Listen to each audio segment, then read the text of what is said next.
Hello everyone, Daniel here from the Next Issue Podcast. Today's video is a review for Saga 55. This is the return after the long hiatus of this book. Um, so let's talk about the creative team and then we'll get into the actual book. So this book is written by Brian K. Vaughan with art by Fiona Staples and letters by Phonographics. Um, so this is one of the probably longest running books at Image. Also one of the probably best selling books.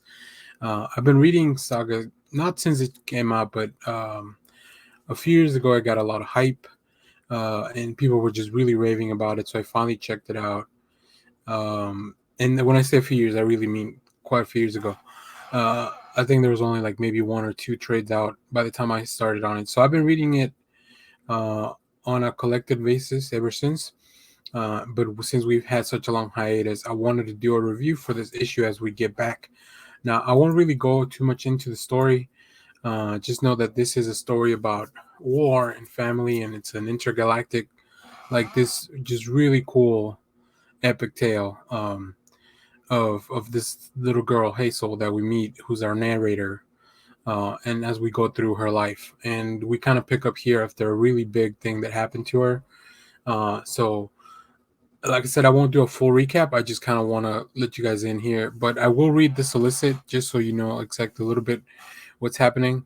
So at long last, Hazel and her star-crossed family are back here and to kick off a new story arc.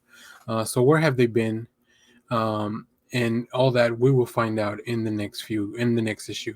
So this is an oversized book. We get 44 pages of story for the normal price of $2.99.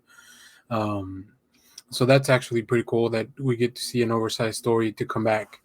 But let's get into this actual book, and let me tell you some of the things that I love about this book and why I've been reading it for so long. If you're new to the book, although this is not the best starting point, I think it's a good way for me to show you why this book has been so successful for so long and people have been clamoring for its return. So let me start off with the art.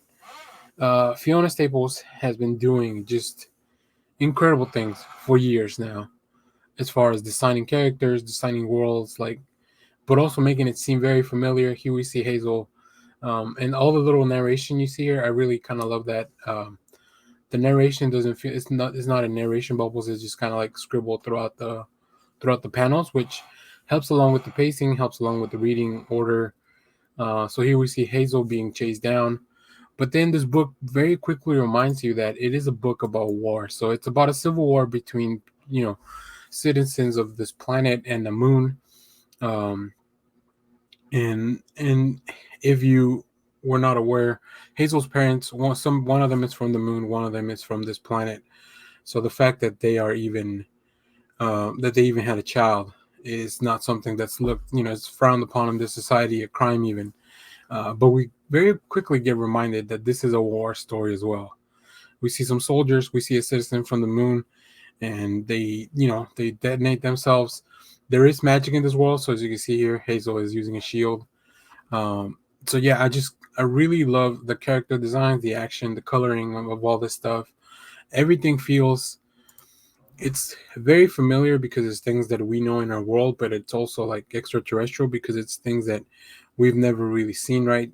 We don't have explosives with magic. We have, it's all based on science, but in this world it's not.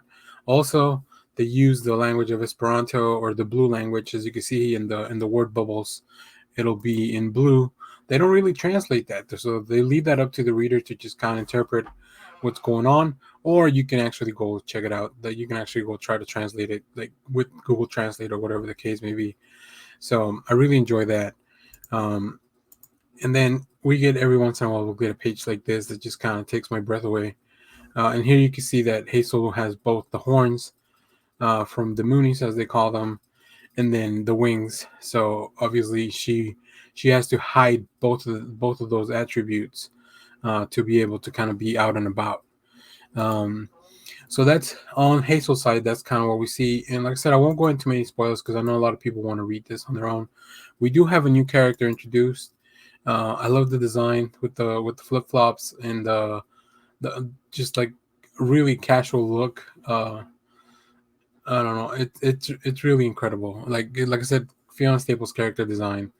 I don't know how you come up with this stuff. Like if it's some kind of randomizer, or I would love to see the just collections of sketches of characters that may not have even made it into the book. I want to show one last panel out of context to really prevent any spoilers, but here we go.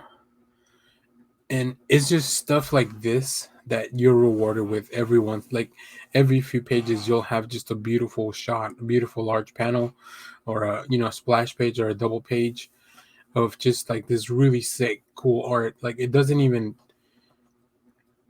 out of context, you don't really know what it is. I just think it looks cool, and like I said, I won't provide any context so you can read the story and still be surprised as to what's going on. But I really felt like I wanted to show something like that. So yeah, I'm so happy Saga's back. I very much enjoyed this issue. I normally read this in trades, so I probably won't be covering this issue to issue. I just wanted to make a video to make everyone aware that the book is back, because it's been such a long time since we got the last volume.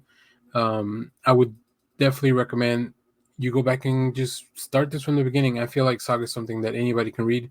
As far as teenagers and adults, this is a bit more of it's a mature book for sure. Not only because some of its themes, but also some of its content. There's definitely nudity in here that I didn't include. But yeah, I love this book, and I'm gonna keep reading it, and I can't wait to see where the team goes. Hopefully, I don't know how long, I don't know how many more chapters we're gonna get of the story, but I'll be engaged for sure. So, but thanks for watching. Let us know down in the comments if you have read Saga, if you enjoy it. If you know of a good recommendation of maybe a catch-up video for people to get refreshed before, without even reading everything or rereading everything. I know for sure I didn't go back and reread everything. There's still so many characters that we don't really know about, like what's going on. We really just kind of focused on a few here, so I'm still really excited to see where everyone is and where the story is going to go forward. So thanks for watching, everyone. Remember to share, like, subscribe, hit the bell so you know when we go live. That is most Sundays, 10 a.m. Central Standard Time. And stay tuned because we have more comic reviews, movie reviews, TV recaps, trailer reactions, all that stuff you love to see on the channel. So thanks for watching, everyone. Bye.